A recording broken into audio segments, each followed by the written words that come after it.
Hi friends, this is RK. In today's video, I'm going to show you how you can zoom in and zoom out in Photos app on your iPhone or iPad running iOS 14 or iPad OS 14. Times when you are exploring your photo library, this zoom in and zoom out feature can come in pretty handy. So let's see how it works.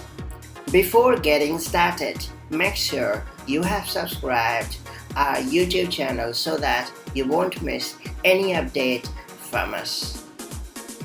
Now, to begin with steps, launch Photos app and then make sure that Library tab is selected. Then tap on three dots button at the top right corner and then you have to choose zoom in or zoom out based on your need. Right, as you can see, it works pretty well.